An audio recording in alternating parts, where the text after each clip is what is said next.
diríamos, convocó y organizó el Concilio de Nicea. Le vamos a dar un espacio a la herejía de Arrio y luego vamos a estudiar a Teodosio, que oficializó el cristianismo. O sea que Constantino declara al cristianismo religión lícita en el año 313. Y en ese mismo siglo, en el 380, el emperador Teodosio declara el cristianismo oficial. Él dice, todos mis súbditos tienen que profesar la religión que profesa el Papa Dámaso, que es el catolicismo niceno. Porque después de Nicea, en la iglesia va a haber una división, que es la división de los que aceptan el concilio y la división de los que no pueden aceptar esa palabra de consustancial al Padre, de la misma naturaleza que el Padre. No lo pueden aceptar. Y habrá una gran división en la iglesia por ese motivo. Pero antes de entrar en esos temas, yo quisiera mirar un poquito hacia atrás con un PowerPoint que nos va a llevar al mundo de las catacumbas y también a ser cristianos en los dos primeros siglos, o siglos segundo y tercero, perdón, que son los que hemos ido estudiando. Mirábamos la iglesia y el mundo judío, y cómo eso cambia con la caída de Jerusalén en el año 70, la destrucción de Jerusalén. Luego miramos la iglesia y los griegos, cómo la iglesia aprovechó esa Biblia que ya estaba traducida al griego, la Biblia de los 70. Y luego miramos la iglesia y los romanos, las persecuciones romanas, que terminan en lo que vamos a ver hoy, con Constantino declarando lícita a la religión cristiana. Pero ahora vamos a mirar ser cristiano en los primeros siglos. Estos cristianos del siglo segundo y tercero usaron las catacumbas, que ya existían, eran cementerios, pero ellos lo van a ampliar. Algunas tienen más de 15, 20 kilómetros de galerías. Es una roca que permite excavar fácilmente. Por ejemplo, en la catacumba de San Calixto, aquí tienen la imagen del buen pastor. Esto es curioso porque los primeros cristianos no tuvieron ningún problema con representar lo que ellos creían. ¿No? Eso no les dio ninguna dificultad a ellos, ¿no? Al contrario, les ayudaba para su piedad. Y esta imagen que es bastante buen estado para estar como está en esos lugares bajo tierra. Esto es una ampliación de esa misma imagen, el buen pastor en la catacumba de San Calixto, que fue diácono y fue papa. Se cree que fue esclavo este señor. Los panes y los peces es una imagen bastante común en las catacumbas, que es un símbolo eucarístico. Y este es uno de los símbolos favoritos del cristianismo. Los que somos viejos, no sé si ustedes se recordarán, en la película Quo Vadis, hay un momento en que uno de los cristianos pinta un pez. ¿Por qué pinta un pez? Eso es una leyenda. En realidad, sabemos que la palabra pez era una palabra usada como acróstico por los primeros cristianos. O sea, como Ictus es pez, tú tienes la iota, Jesús, Christos, el Cristo, Theou, de Dios, Huios, Hijo, Soter, Salvador. O sea, con las letras de la palabra pez, ellos definían todo lo que ellos creían sobre Jesús. Usando esa palabrita, hacían un acróstico, ¿no? Que es darle un sentido a cada una de las letras, ¿no? Creo que se entiende, ¿no? Lo que está ahí, se ve claramente. Por eso es probablemente que en algunos puntos a lo mejor usaron el pez para identificarse. Con la letra de la palabra pez, ellos dicen todo eso. Jesús es el Cristo, de Dios Hijo Salvador. Esto es lo mismo, más o menos. Hay también epitafios en las catacumbas, ¿no? En memoria de Anselus Benemérito, quien vivió 6 años, 8 meses y 23 días. El recuerdo de un niño. Y ponen los grabados de Pedro y Pablo. Y si ven esa X con la P, en realidad son las 2 primeras letras de Cristo en griego. La X es Ji, por eso dice Christos, de ahí viene nuestra C, Cristo. Esa X es Ji, por ejemplo, México, esa X, ¿no? Y esa P, esa es la Ro griega, las dos primeras letras de Cristo, ¿no? Y así como en muchos lugares la gente ve JHS, y me da gracia que una vez unos americanos le decían a un compañero mío, JHS, Jesuit High School. Tenía que ser un jesuita que dijera eso, ¿no? Eso es las tres primeras letras de Jesús en griego, ¿no? Creo que es Iota, Eta, Sigma, ¿no? Jesús, las tres primeras letras de Jesús. En Cuba decíamos mucho, Jesús hombre salvador. Decíamos, eso es un cuento, eso no es eso. Las catacumbas de Santa Domitila, bueno, 15 kilómetros de extensión. Y esta muchacha probablemente era nieta de Vespasiano. O sea que esta mujer en su propiedad había un cementerio y ahí se dio culto, ¿no? En los primeros siglos.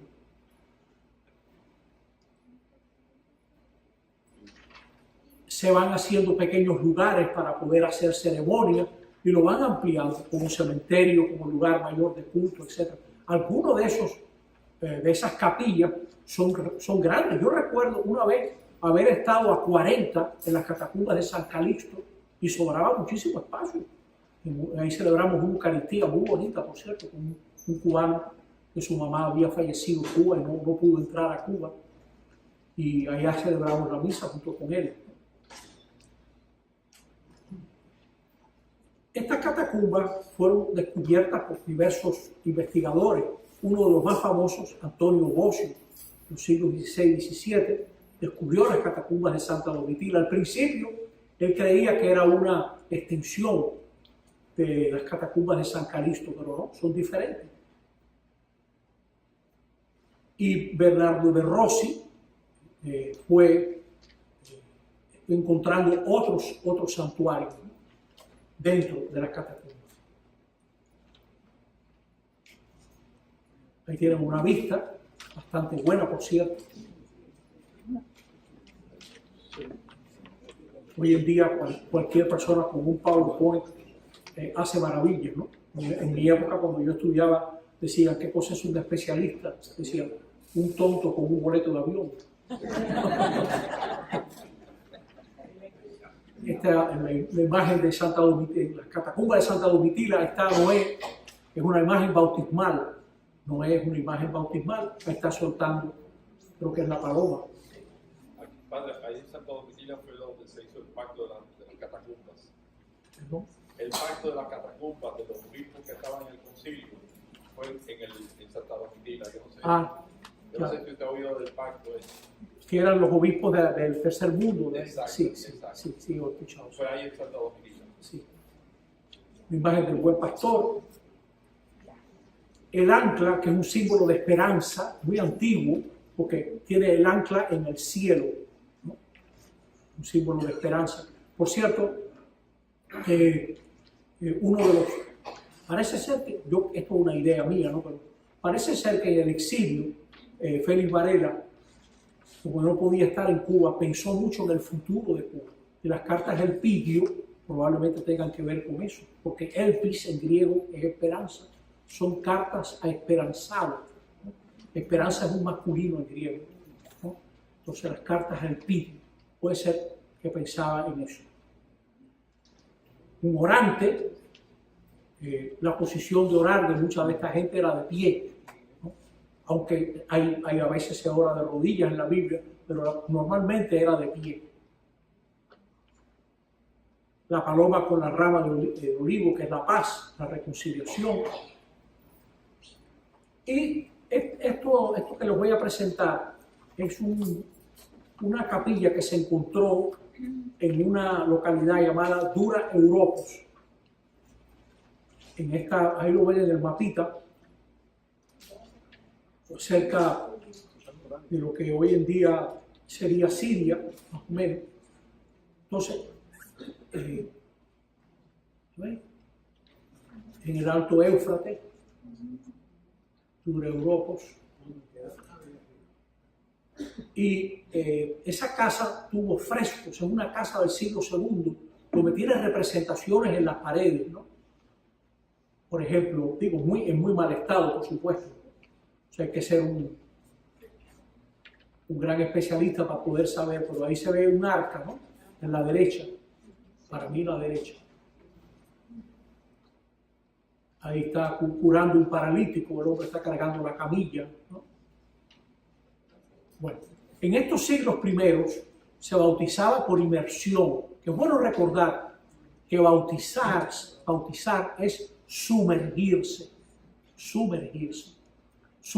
en la Pascua de Cristo. El que se bautiza se adentra en la Pascua de Cristo, hace suya la muerte y la resurrección de Cristo. Muerto al pecado, naciendo a una vida nueva. Y todo el que renueva su bautismo, renueva ese don, ¿no? Esa inmersión. El catecumenado era algo que se tomaba muy en serio, 2 a 3 años. Hoy en día en la iglesia, muchas diócesis que yo conozco, siempre hay un cursillo prebautismal. Muchas veces en alguna parroquia es una noche. Y hay experiencias muy bonitas de esto, de gente que se da cuenta de lo que está haciendo, ¿no? Está compartiendo su fe con un niño, una niña o un joven, ¿no? El bautismo era casi siempre en la vigilia pascual y la gran celebración era la Pascua. Todavía en los pueblos hispanos, para nosotros, la Navidad ha tomado mucha precedencia, yo creo, que no está mal, pero es una pena que no le demos el carácter que tiene la Pascua. Por ejemplo, en el país donde yo he vivido mucho, en la República Dominicana, la Semana Santa ni es semana ni es santa, ¿no? Tiene otro sentido, ¿no? Una de las grandes controversias del primer cristianismo, en el siglo II, fue cuándo celebrar la Pascua.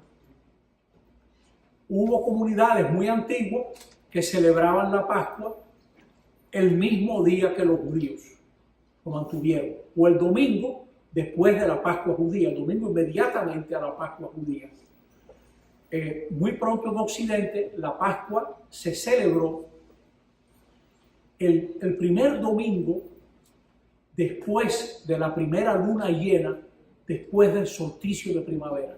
Así se calcula. Por eso la Pascua varía cada año, que depende de cuándo arranque la primavera y depende de cuándo sea la primera luna llena. Ustedes se habrán dado cuenta que siempre en Semana Santa es luna llena, ¿no? Una lunota grande, ¿no? Bueno, pues el domingo, después de esa luna primera, después del solsticio de Pascua, este año va a caer tardísimo, ¿no? 20 y pico de abril, por ahí, ¿no? Que no le pase, como dijo una señora en la parroquia, dice, no está pasado, este año la Pascua va a caer el lunes. No es posible. Pero hubo una gran diferencia, un conflicto con motivo de la Pascua.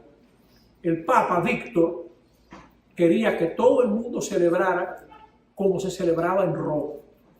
Y había comunidades en Asia Menor que mantenían la costumbre de celebrar el primer domingo después de la Pascua judía. Y él prácticamente casi que los excomulgó. Le dijo, ustedes tienen que celebrar como celebro yo. Por ejemplo, a Polícrates le llamó la atención en las iglesias del Asia Menor. Y dio la casualidad que el hombre que intervino, que es un santo mártir, un gran señor, Ireneo de Lyon, que por cierto los escritos de él están en internet, los escritos de Ireneo de Lyon. Él tiene una demostración de la fe y tiene una contra los herejes. Ireneo de Lyon era un gran enemigo de los gnósticos y escribe muy bonito, muy sabroso. Ireneo, que en griego significa el Pacífico. Ireneo le dijo al Papa, tú no debieras de pelear de esa manera, porque esta gente son iglesias hasta más antiguas que la tuya. O sea que tenle en consideración a esas personas, que la Pascua no nos divida, que la muerte, cuando celebrar la muerte y la resurrección de Cristo, no nos debe dividir. Y logró que el Papa pues se calmara, ¿no? Porque le iba a darle muy duro a todo este grupo de obispos del Asia Menor. tema también de mucha discusión en la primera iglesia. Se debe recibir la penitencia más de una vez luego del bautismo. Ahí hubo mucha controversia, ¿no? Y poco a poco se fue recibiendo más de una vez, ¿no? Pero al principio, si acaso una vez, ¿no? Pero poco a poco se fue extendiendo. Los cristianos fueron impactando la sociedad. Todo estaba marcado por la oración. Era gente de mucha oración, a base de la escritura o cartas que se enviaban de una comunidad a otra. Ellos impactaron por la oración, impactaron por el nuevo sentido al matrimonio. Fue de las cosas que más llamó la atención en el mundo romano, el respeto del hombre a la mujer sobre todo.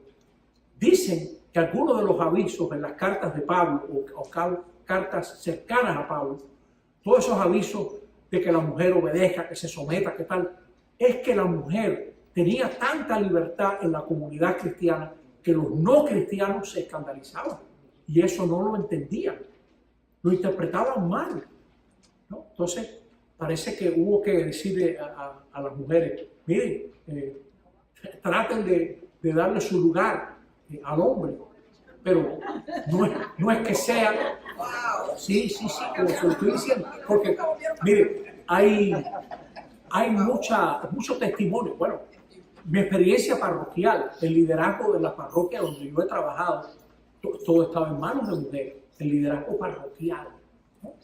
Como suele suceder, si usted vino a la tómbola, usted tiene que haberse dado cuenta, había hombres trabajando, pero el liderazgo, mucho liderazgo era de las mujeres, ¿sí? Eso fue un punto muy importante, la situación de la mujer en esa comunidad, la unción de los enfermos y los muertos, la oración por los muertos. Es curioso que para el cristiano no celebraba sin los que ya han fallecido. La comunión de los santos, aquí hay más gente de la que se ve, ¿no? Al celebrar una unión con todos los que han compartido la fe. Y también no querer que nadie ocupe su lugar. El cristianismo es una religión que no se consuela, sino deja el sitio vacío porque sabe que lo volverá a ocupar esa persona. No es eso de vamos a buscar un sustituto, ¿no? Un ersatz, como dicen la gente de por allá, ¿no? Un sustituto, no. Esa persona ocupará su lugar. Que por cierto es la fe de Job. Yo sé que mi Redentor vive y en esta misma carne yo lo veré. De los hombres más destacados de esta época fue Ignacio de Antioquía.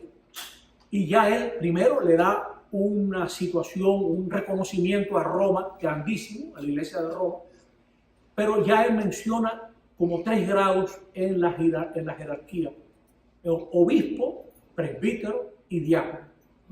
Al principio la distinción entre episcopo y presbítero tal vez era muy fluida, pero ya pronto claramente el episcopo está como supervisando.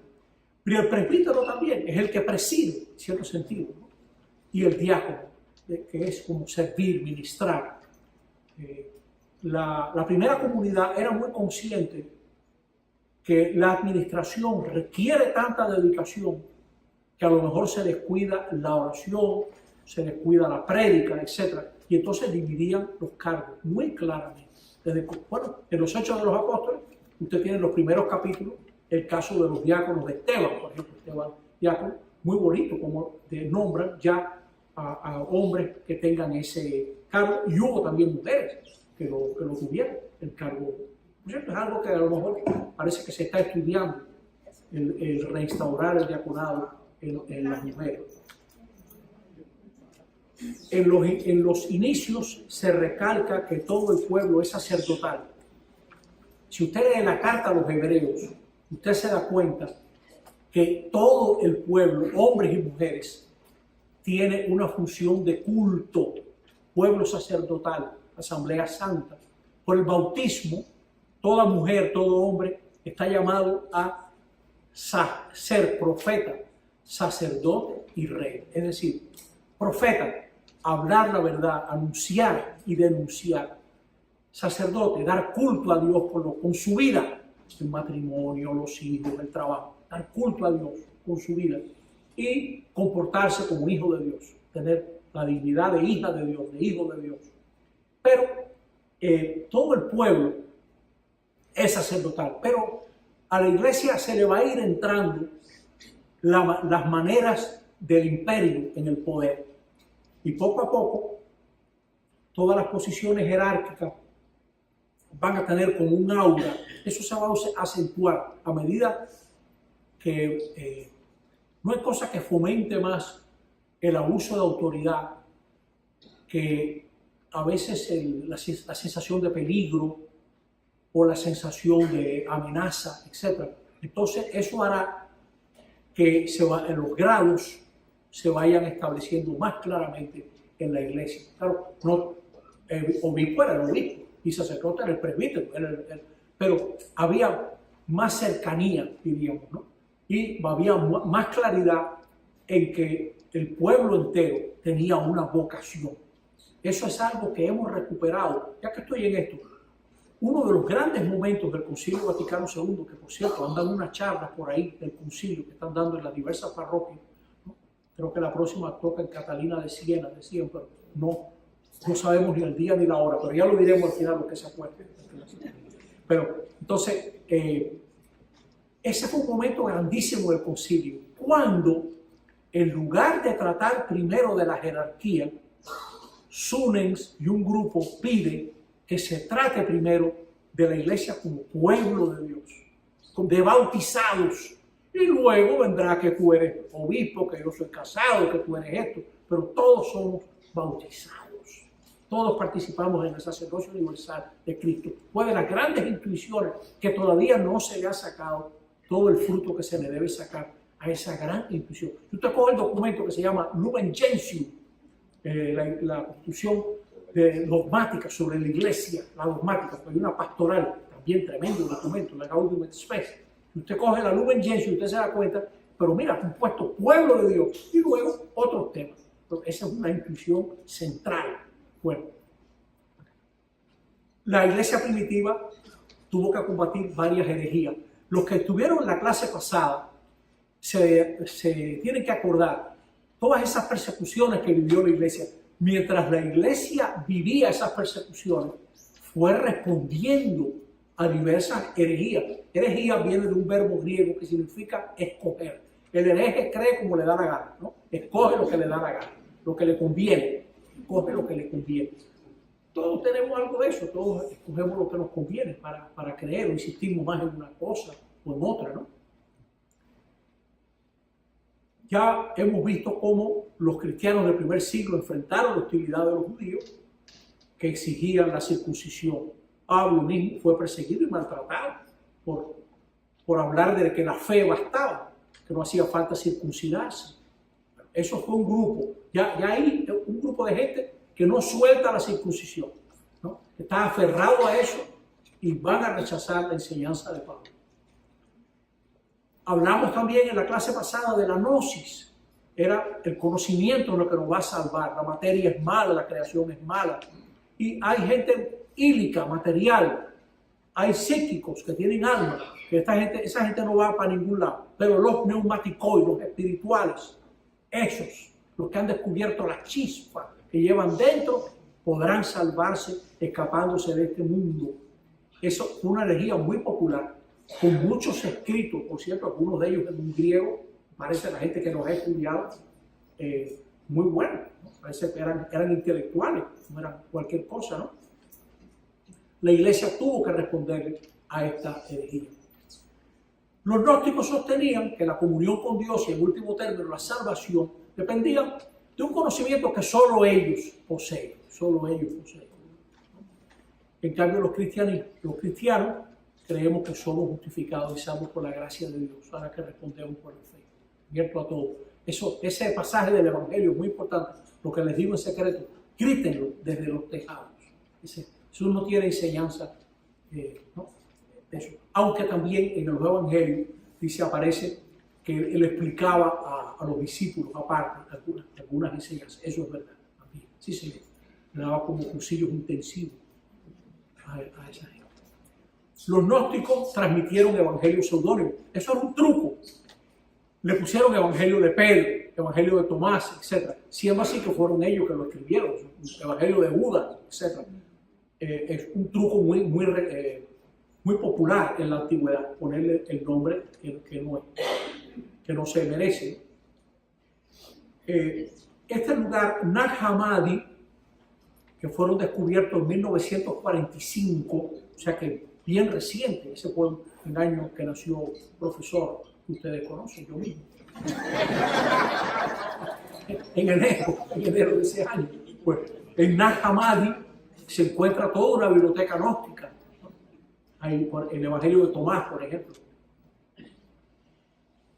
Ireneo de León decía: el Padre está por encima de todo y es la cabeza de Cristo, pero a través del Verbo se hicieron todas las cosas. Y Él mismo es jefe de la iglesia, en tanto que su Espíritu se halla en todos nosotros. Él es esa agua viva que el Señor da a los que creen en Él y le aman, porque saben que hay un Padre por encima de todas las cosas, a través de todas las cosas, y todas las cosas. O sea, decía el Padre Barrio, que tiene formación en teología espiritual, creo que fue, que me decía: mire, insiste que esta iglesia que va viviendo toda esta historia es una iglesia movida por el Espíritu, o sea, que está presente, que está actuando. Bueno, pues Ireneo recordaba eso.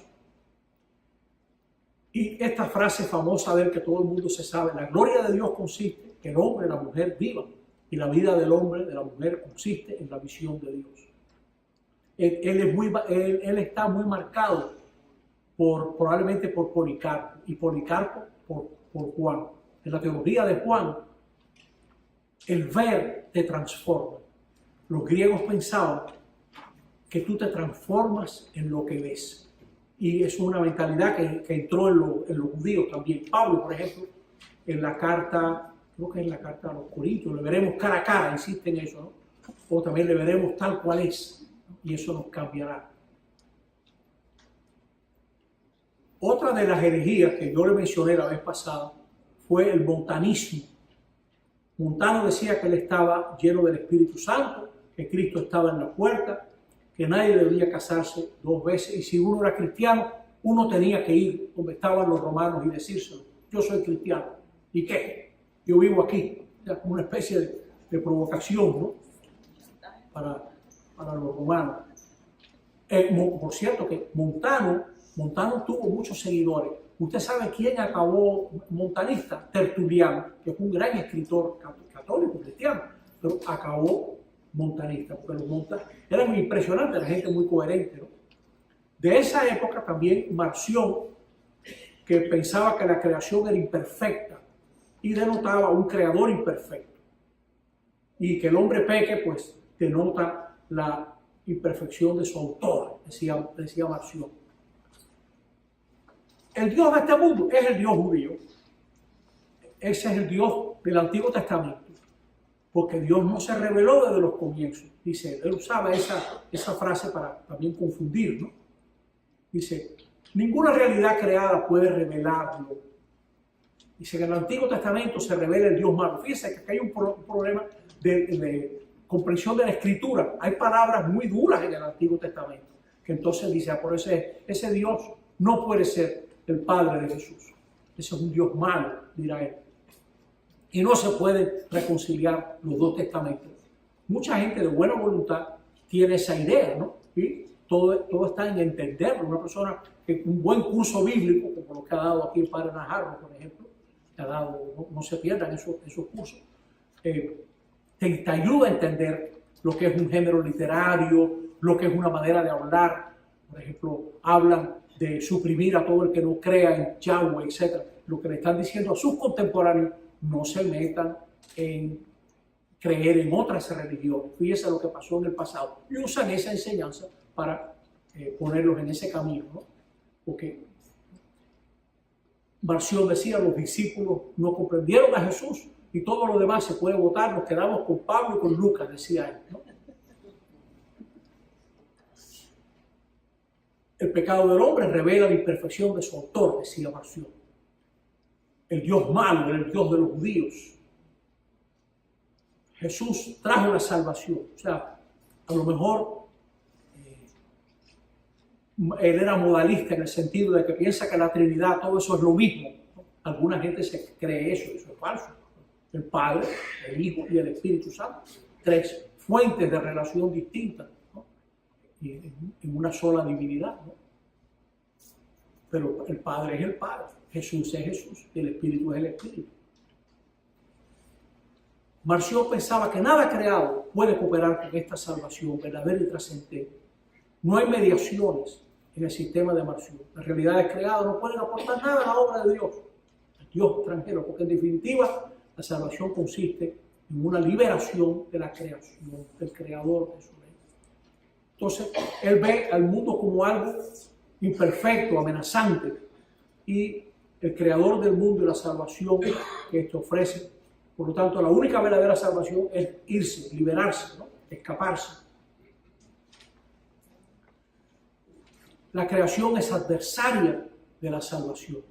Difícilmente las realidades creadas o la observancia de la ley podían cooperar a la salvación en un sistema que afirma que el Dios Supremo viene a salvar precisamente del yugo de la creación y del creador y de la ley. Fíjense cómo esto es contrario a los evangelios, a los que cree la iglesia.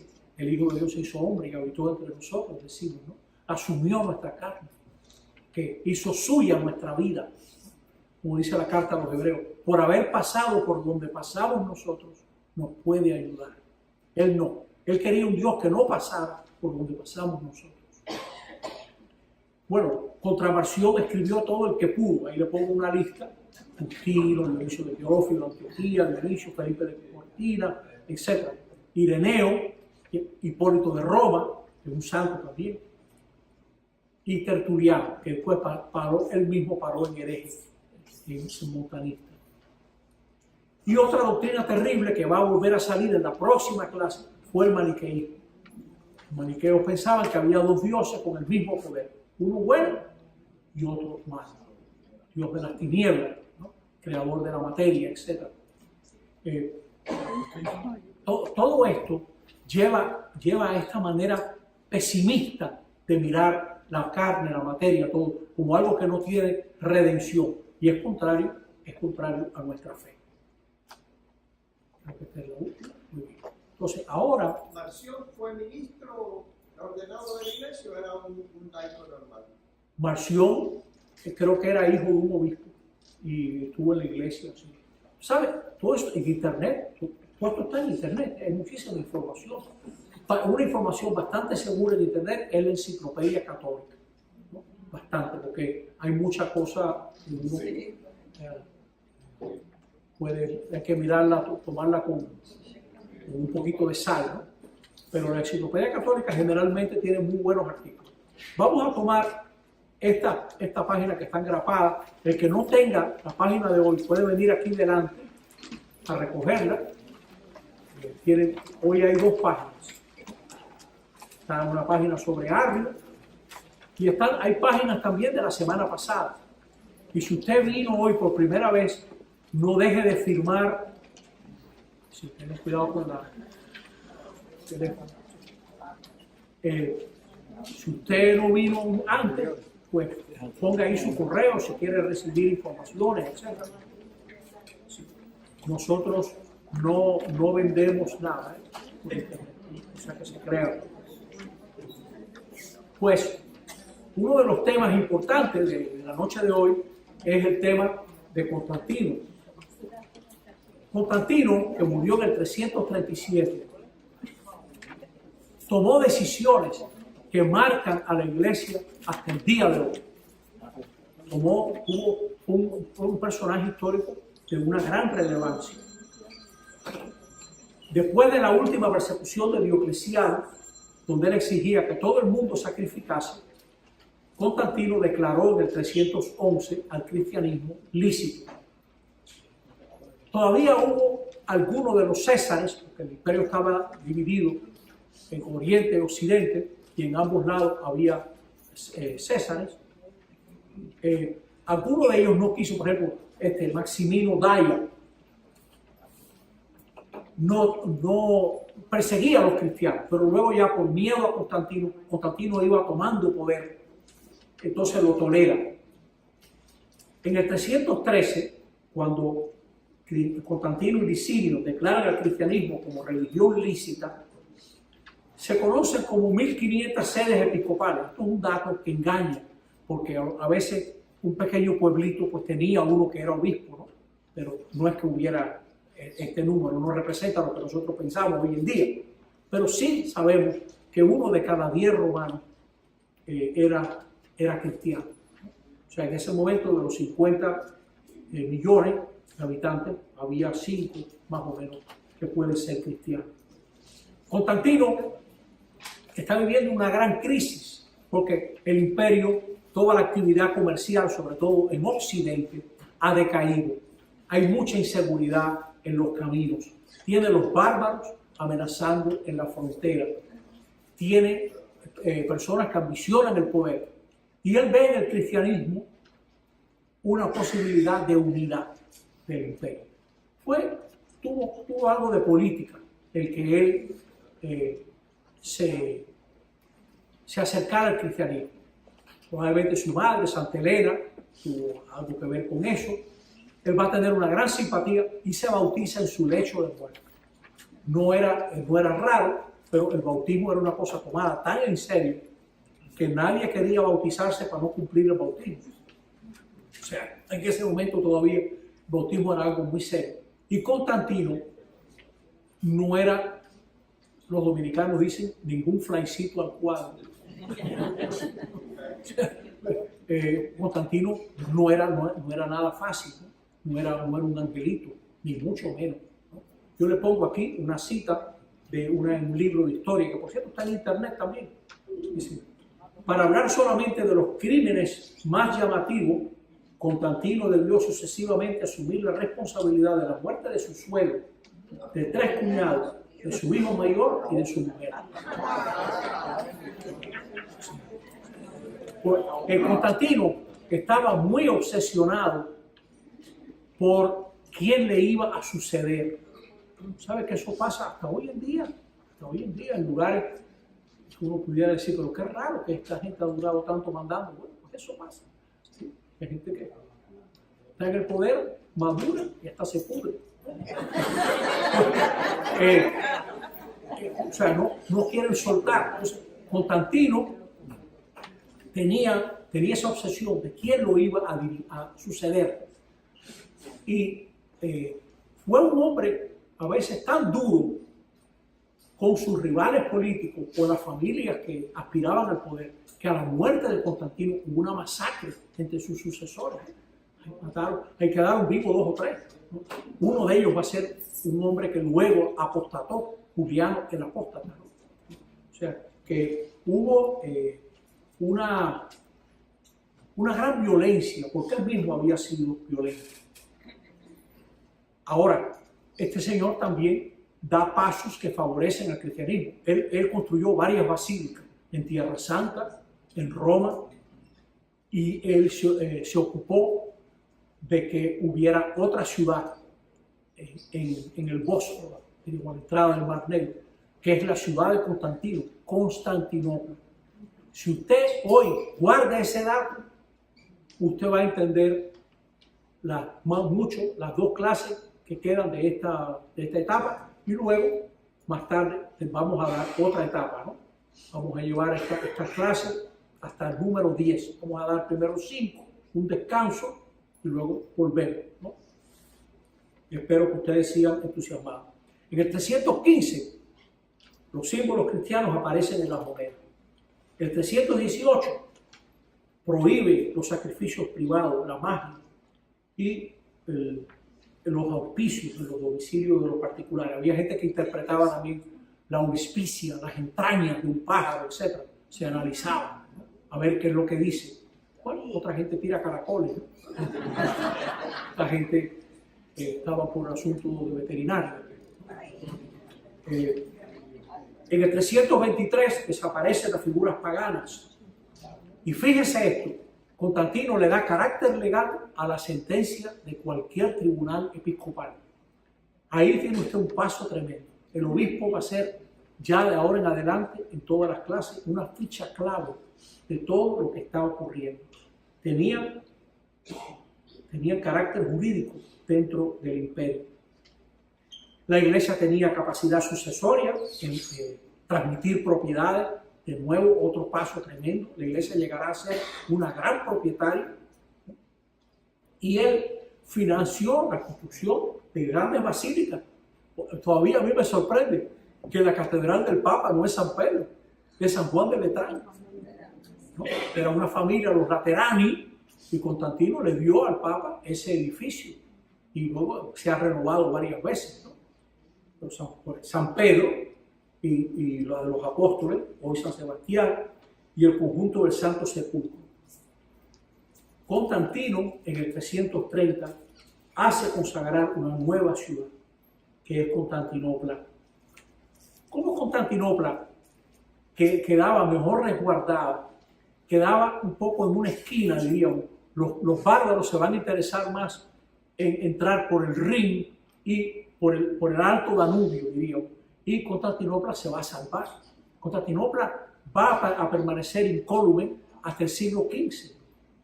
Va a caer en el 1453.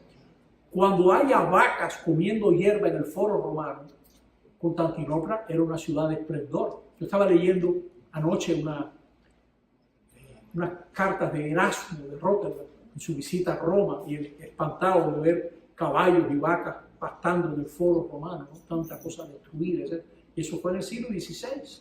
Todavía había mucho desorden. Después llegará a ser una tacita de oro poco a poco, ¿no? Pero Roma va a decaer, y en cambio Constantinopla se va a exaltar. Ya tiene usted una clave que yo le voy a detallar un poquito para que usted vea cómo él, creando esa otra ciudad, también creó otro foco de cristianismo. Los misioneros de Constantinopla, por cierto, en estos días vienen Cirilo y Metodio, creo que es el 14 de febrero, es San Valentín, pero ellos son Cirilo y Metodio, que son patronos de Europa. Los creó creo que fue Juan Pablo II, que le dio carácter a esta gente. Estos hombres misionaron los pueblos eslavos, subiendo por todos esos ríos que desembocan en el Mar Negro y también en el Caspio, y también misionando por los Balcanes. Estos señores catequizaron a los eslavos, y va a tener una gran consecuencia para el futuro de la iglesia. Vamos a recorrer este escrito. Constantinopla, ahí va a residir el único emperador. Después que caiga el Imperio Romano en 476, que Odoacro deponga a Rómulo Augustulo en el 476, no habrá más emperador en Occidente hasta que el Papa consagre a Carlomagno en la Navidad del 800. Qué vacío de poder, ¿no? Y Constantinopla va a permanecer a salvo de la amenaza de los bárbaros. Va a misionar esos pueblos, tal como yo le decía. Va a ser la gran sede patriarcal de Oriente, opacando a Jerusalén, etc. Opacando a Alejandría, Antioquía. Constantinopla va a ser la sede de 4 concilios ecuménicos. Y, por ejemplo, Nicea está al otro lado del Bósforo, ¿no? Y ya muy cerquita, ¿no? O sea, Nicea, Constantinopla primero,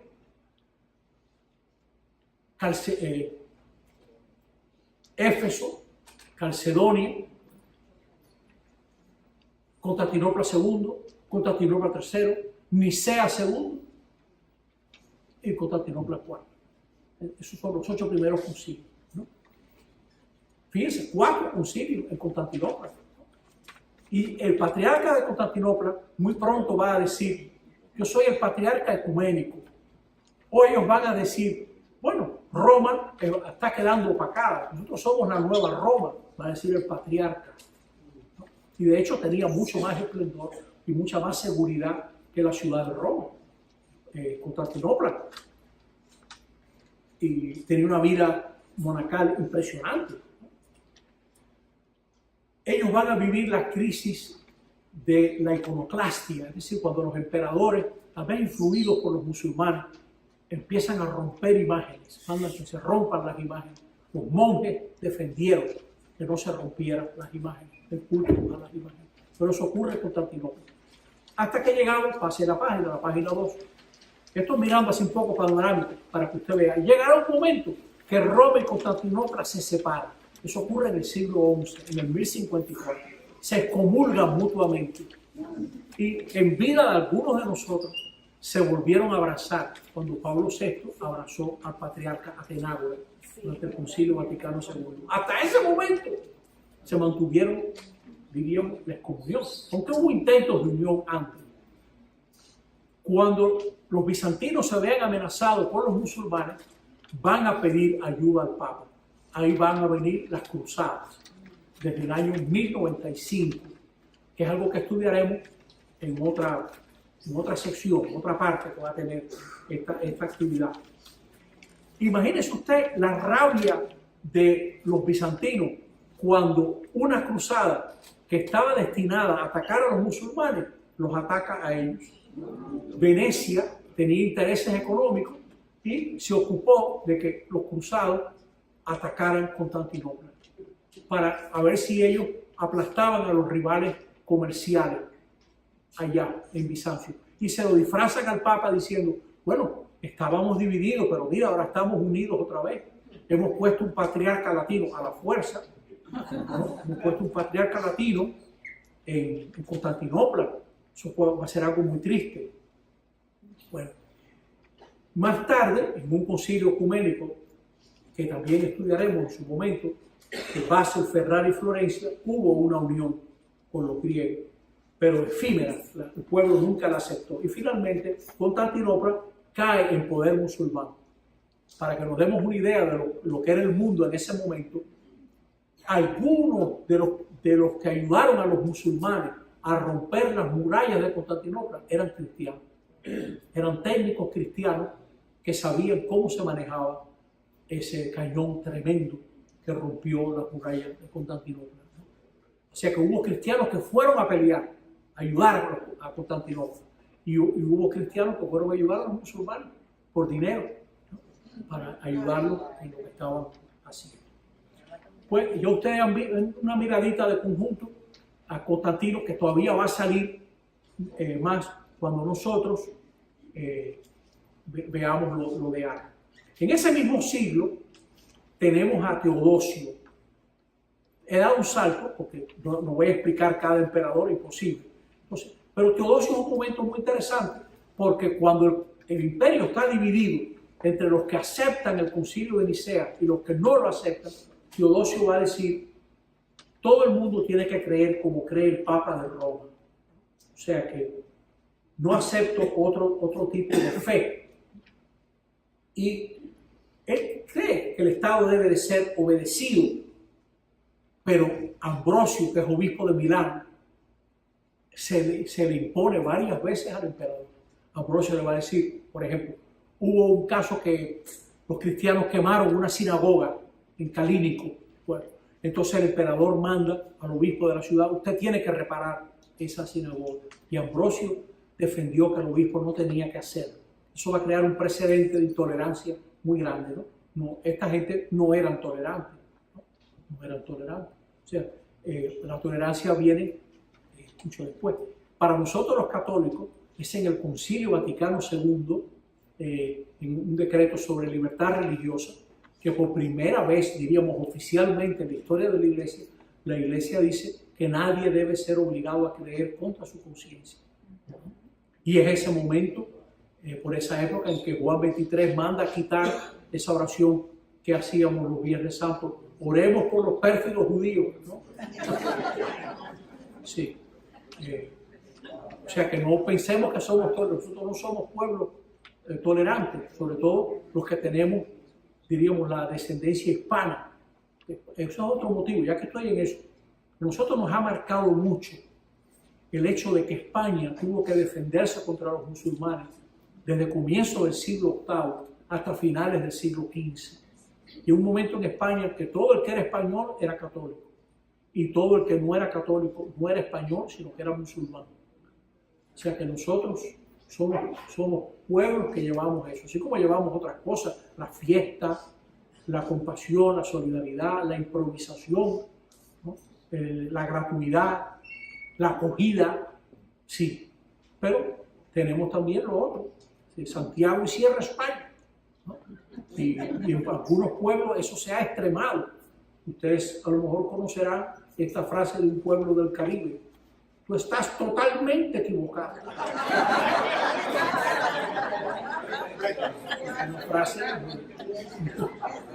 Es una frase muy interesante.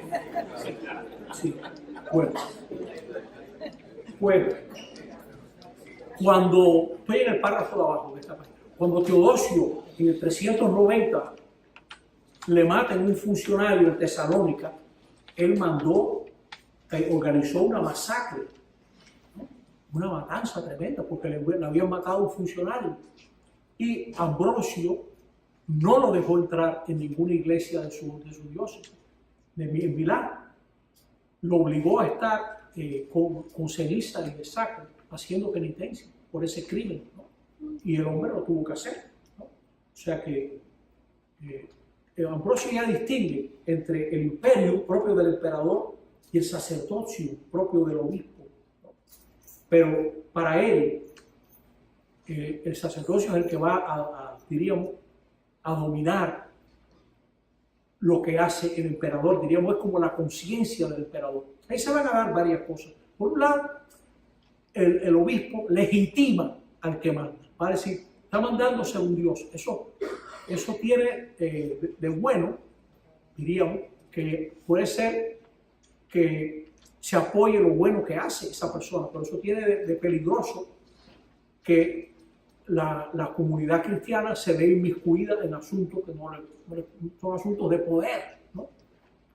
Fácilmente se confunde el reino de Dios con los intereses de que está mandando a la iglesia, ¿no? Eso se va a extremar. Por ejemplo, hubo papas en el comienzo del siglo XVI, pienso sobre todo Julio II. Julio II, el amigo que puso a Miguel Ángel a hacer el Moisés, que no es más que una de las estatuicas de un grupo escultórico que iba a ser enorme, pero esa fue la que hicieron, ¿no? Para la tumba de él, por Julio II. Julio II atacó a veces pueblos enteros porque él quería más tributo para la iglesia, ¿no? Y consideraba que eso era justo, o esas propiedades habían pertenecido a la iglesia, etc. O sea que, y eso creaba un gran escándalo en la comunidad.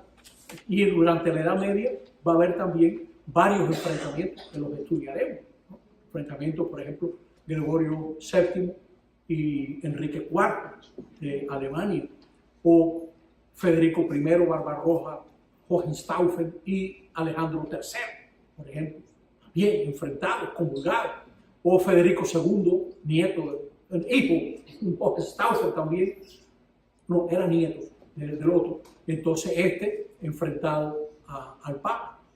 En un momento que secuestra a los cardenales que iban por un concilio, ¿no? Y los comulgaron, el primer concilio de Lyon. Hubo que reunir el concilio de Lyon porque él controlaba la costa italiana, ¿no? Y bastó que fueran para un concilio y él metió preso a todo el mundo, ¿no? Pero ahí los comulgaron a él y lo depusieron. Pero él se ocupó de morir bien y que alguien le rezara, ¿no?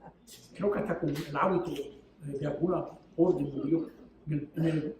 Para beneficio de los estudiantes, una fecha facilísima, 1250, 1250, y fue que murió este señor. Bueno, entonces, todos esos enfrentamientos son porque el emperador está metido en la iglesia y la iglesia está metida en el imperio. Locura. Por ejemplo, Constantino, y lo vamos a ver enseguida, Constantino se da cuenta que a él no le conviene que se divida el imperio. ¿Cómo va a ser que haya cristianos que digan que Jesús es hijo de Dios y haya otros que digan que Jesús es muy bueno pero no es divino? No es divino. Que Jesús es una criatura, no es más que un hombre, que no hay nada divino en Jesús.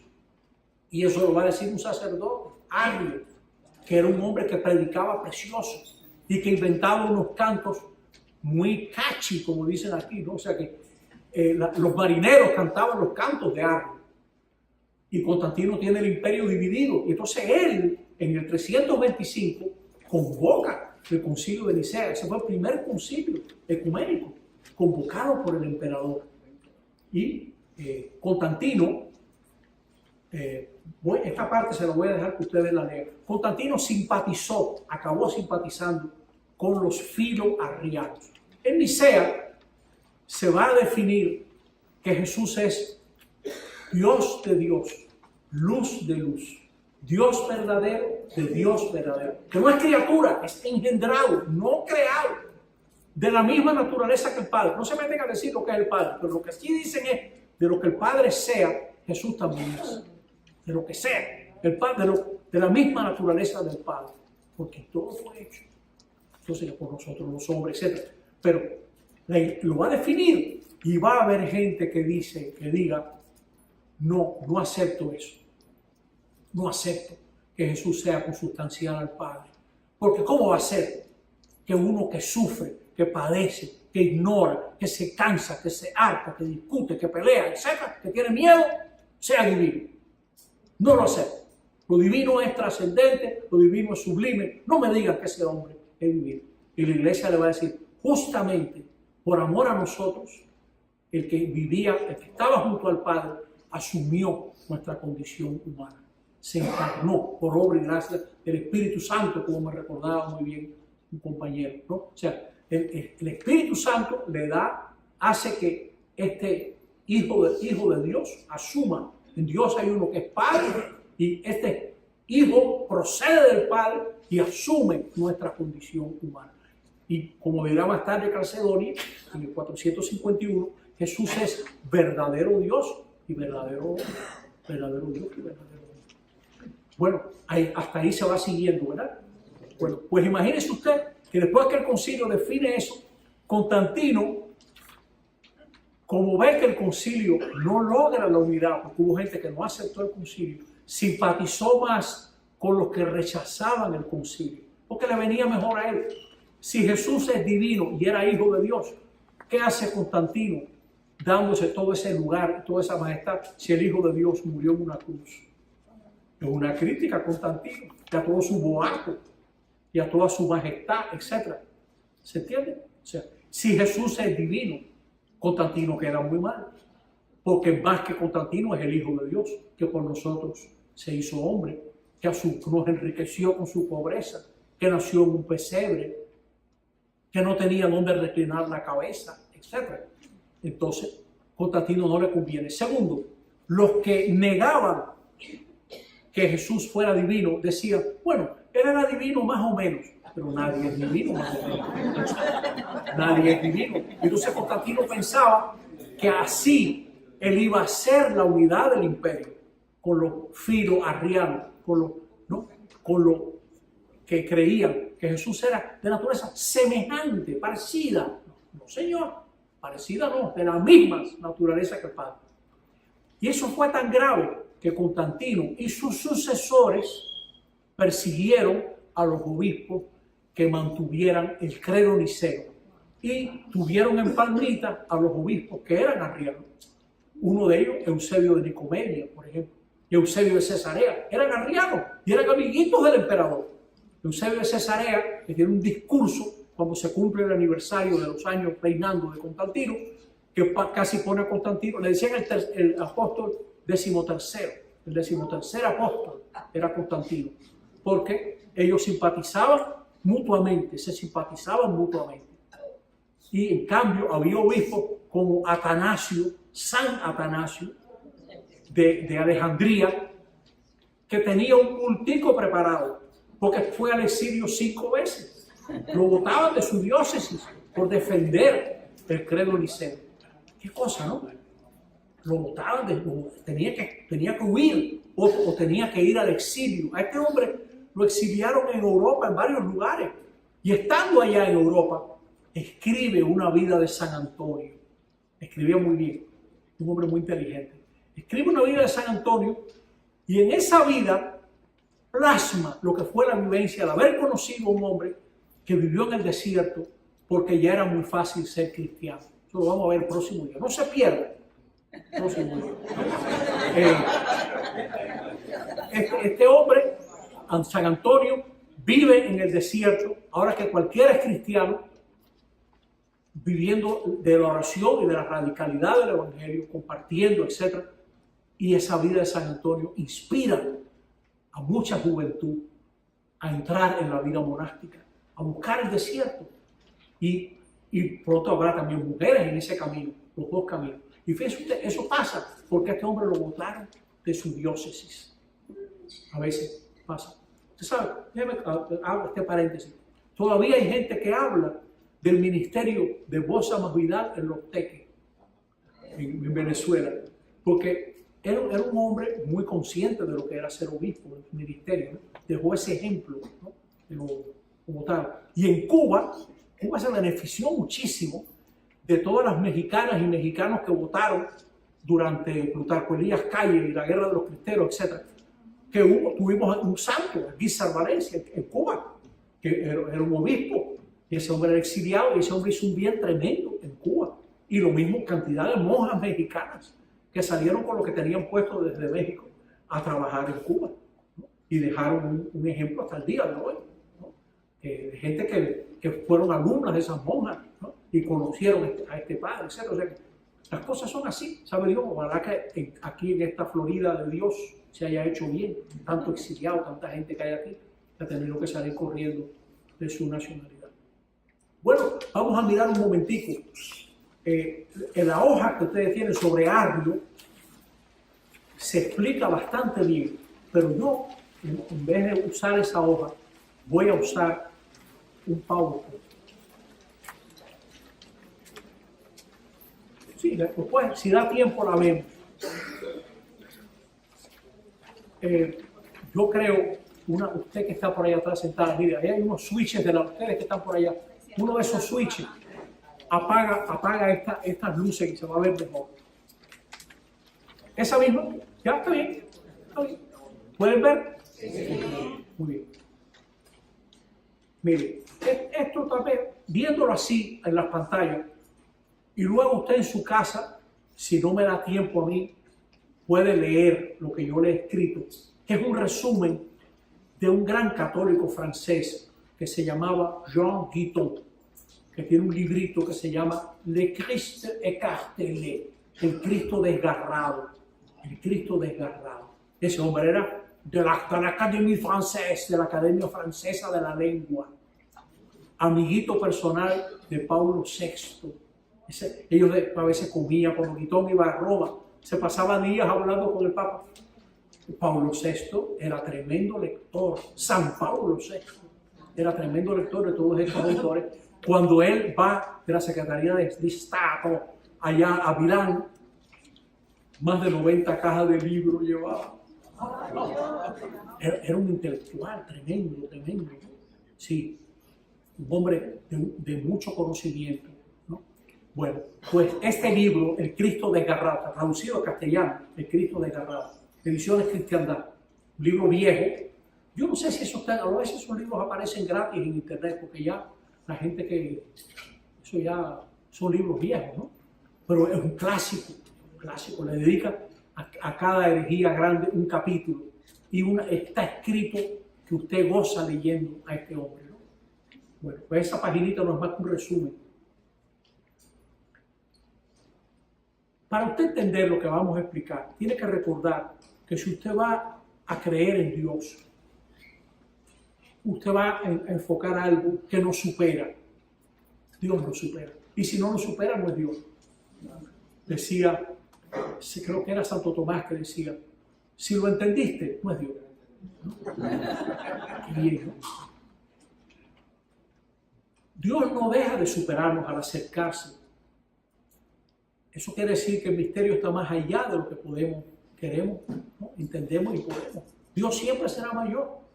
Decía Sivara, un gran escritor, creo que era húngaro, que Rahner cita mucho. Dios siempre mayor, Dios siempre mayor. Deus sempre maior, Dios siempre mayor. Entonces, si usted va a creer, usted está creyendo en algo mayor. La inmensidad del Señor se capta mejor cuando se acerca, cuando se expone, cuando nos da su mano. Porque Dios nos escandaliza. De lejos es fácil creer, de cerca usted se escandaliza. ¿Se acuerda aquella frasecita? Creo que es en Lucas 7 por ahí. Dichoso el que no se escandalice de mí. Interesante, ¿no? Porque mucha gente dice que cree en Jesucristo, pero ¿qué hubiéramos hecho nosotros si nos encontramos con un Galileo con sandalita predicando en una plaza? Más de una mujer viendo a las muchachas oyendo, lo hubiera dicho, ¿cuánta gente sin oficio que no tiene nada que hacer oyendo a este hombre? Sí, no puede ser que todo el mundo hubiera creído. Jesús se escandaliza. Por ahí viene un evangelio de esos tremenditos. Amen a sus enemigos y oren por la gente que no los quiere. Porque si ustedes aman solamente a los que los aman, ¿qué hacen? Aún la gente mala quiere a sus amigos. Escandaloso, eso nos queda grande a todos, digo, a ustedes sobre todo. ¿No?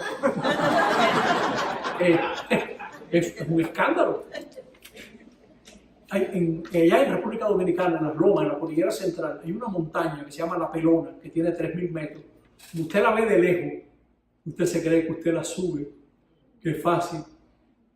Cuando usted se acerca, usted se cree que la montaña se está yendo hacia atrás, porque es tan grande. El mayor cuerpo que hay en el Caribe es La Pelona, ¿no? Usted se cree que la montaña se está echando para atrás, y es que es tan grande que usted la ve cerca. Cuando usted lleva 7 horas subiendo La Pelona, usted se da cuenta de lo grande que es La Pelona.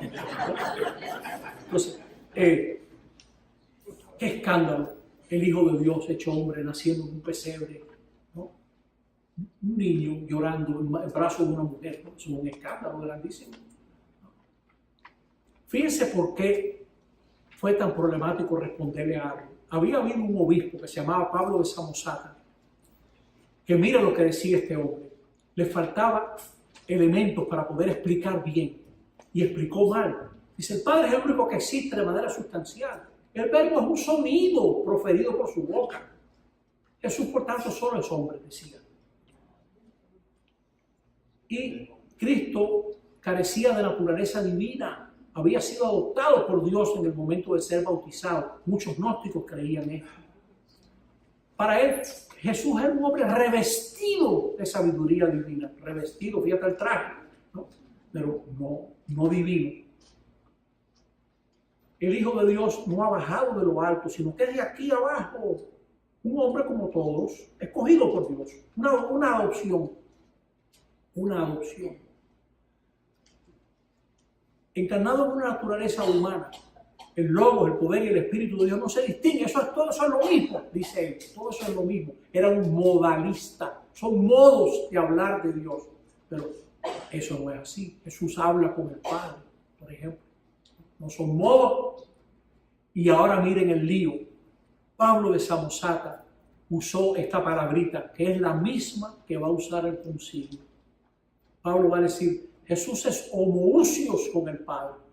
Es en el sentido de que Jesús tenía un atributo divino que no se distingue del Padre. Un atributo divino. Ese atributo divino no se distingue del Padre. Cuando en el concilio de Nicea usen la misma palabra, va a haber gente que se espante. Va a haber gente que se espante. Yo no voy a poner un ejemplo que no es ni la 10ª parte del escándalo.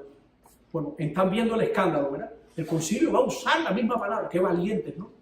Para expresar otra cosa distinta. Nosotros decimos consustancial al Padre, es decir, de la misma naturaleza del Padre. De lo que sea el Padre, Jesús también es. De lo que sea el Padre. Pero este hombre decía que no se distinguía, indistinguible del único Dios. Fíjese que es importante en el gloria. Gloria al Padre y al Hijo. Y ese I es muy importante porque distingue los tres. Distingue los tres. Un hombre habitado por un atributo de Dios. El atributo ese era de la misma materia, idéntico. Y eso va a escandalizar cuando se usa la misma palabra. Se destruía la relación, la distinción entre el Hijo y el Padre. Arrio dice, Dios es inengendrado, el Hijo es engendrado. Tiene un principio, no es divino, no es Dios. Es la primera gran obra. Usaba esa palabra, ese pasaje del libro de la sabiduría, creo que es el capítulo 8. Antes de todos los siglos ya Él me estaba creando. Dice, ¿ves? Ese es el Hijo, que es criatura. Es criatura. Es la más sublime de las criaturas. Pero no pasa de criatura. No pasa de criatura. Eso a veces yo cuando escribo así a una amiga querida, por ejemplo, una amiga que cumple años, hoy yo le escribo y digo, tú eres la más bella de las brujas. No pasa de bruja. Puede ser bella porque pasa el grupo, ¿no? El Hijo habrá sido creado de la nada. No, había sido creado de la nada. Comenzó a existir. No existía. Tiene un comienzo y Dios no tiene comienzo, decía Arnold. Pero si lo que Arnold enseñaba era verdad, y esta es la respuesta de los que se enfrentaron a Arnold. Si el Hijo no ha existido desde siempre, Dios no habría sido desde siempre Padre. ¿Se entiende? Si no había un Hijo siempre, si el Hijo no es eterno, entonces el Padre no es eterno tampoco. Hubo un momento que no era Padre. Hubo un momento que no era comunicación. Hay una de las claves, una puertecita. Nosotros tenemos lo que guardamos. Y tendemos a creer que somos lo que tenemos. Lo propio nuestro es apropiarnos. Lo propio de Dios es desapropiarse. Mientras Dios más da, más tiene, más es. Lo propio de Dios es desapropiarse. ¿Usted entiende todo eso? Dios está en casa suya y nosotros también. No tiene miedo de comunicarse. Nosotros, el ser de Dios es comunicación. Dios sería eternamente estéril, mudo, sin hijo, sin palabra propia. El hijo o la palabra no pueden ser algo adventicio, accidental a Dios, si tiene que ser algo esencial. ¿Cómo va a expresar quién es Dios, quién no es Dios? Imposible. La palabra, como dice Juan, en el principio existía la palabra, y la palabra estaba junto a Dios, y la palabra era Dios. Eso no es de gratis, que está ahí en el Evangelio. O sea que la palabra, para poder expresar al Padre, tiene que ser divino. Dios habría sido una suprema realidad eterna, engendrado, autosuficiente, inerte, incomunicado, un puro absoluto filosófico, un Dios sin entraña, sin compasión. Acuérdense, tan lindo ese pasaje del Hijo Pródigo. Dice, cuando lo vio de lejos, se le conmovieron las entrañas. Qué interesante, Dios tiene entrañas, ¿no? Que es una palabrita que tiene que ver con las entrañas de la mujer también. En Cristo hemos conocido al Padre. Y el Padre se le comunica totalmente. La iglesia primera tuvo la convicción de estar en comunión con el Padre, con el Hijo y el Espíritu. La iglesia primera tuvo esa convicción.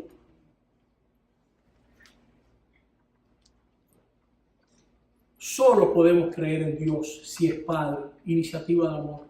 Y la prueba de que Dios es Padre es Jesucristo, su Hijo. La prueba, ¿no?, es el Hijo. El Hijo procede de la esencia divina. Es el correlato necesario de la esencia engendradora, comunicadora, paternal de Dios. O sea, Dios eternamente es engendrador, es vida. Cuando oren digan, Padre. Qué manera tan buena de empezar una oración. No, estoy delante de ti que me quieres dar antes de que yo te pida. Cuando oren digan, Padre. Es decir, el que ora diciendo eso se está colocando en el momento correcto, ¿no? Porque tú no has orado y ya tienes que estar con la mano así porque te están dando, ¿no? Cuando oren digan, Padre. Pero viene la otra palabrita tremendita, nuestro. Ahí está todo el mundo. Estás en el cielo, no puedes disponer de él, pero no hace falta disponer de él, ¿no? Porque Dios está más a favor tuyo que tú mismo. Pero cuando oren digan Padre, den repente a eso. El concilio le responde a Arius, Dios, el Hijo es Dios de Dios, ese D es de procedencia, de la misma sustancia. De lo que sea el Padre, también lo es el Hijo. Hubiera sido mejor usar tal vez coeterno, puede ser, dice la gente ahora, ¿no? Es divino en el fondo más íntimo de su yo. Es Dios quien recibe su identidad. Es de Dios quien recibe su identidad. Es el Padre, que mientras más el Padre es Padre, más el Hijo es Hijo. Ten en mente a eso también. Que el Hijo, mientras más Hijo, más recibe del Padre. Todo lo que el Hijo es lo recibe del Padre. Y todo lo devuelve al Padre. Y ambos se quieren tanto que esa comunión de amor entre ellos dos es comunión de amor, genera el Señor y dador de vida, el Espíritu Santo. Es Señor y dador de vida. Él mismo da vida, ¿no? ¿Se entiende la cosa? ¿Se va entendiendo? El Hijo es mediador y permanece en su infinitud divina, media sin dejar de ser Dios, aunque asume una naturaleza humana. revela su naturaleza divina que consiste en ser amor. O sea, ¿qué revela el Hijo? Que Dios nos quiere. ¿Por qué la cruz es revelación? Porque hasta ahí llega el amor de Dios. ¿Por qué la cruz es revelación? Porque hasta ahí llega la maldad humana. ¿No? Pero dice, óyeme, hasta ahí llega, nada más, solamente alguien que nos quiera mucho se mete en eso. ¿No? Dejo eso ahí. Óyeme, hay 41. Yo creo. ¿Puede encender la luz otra vez? Sí. Vamos a mirar un momentico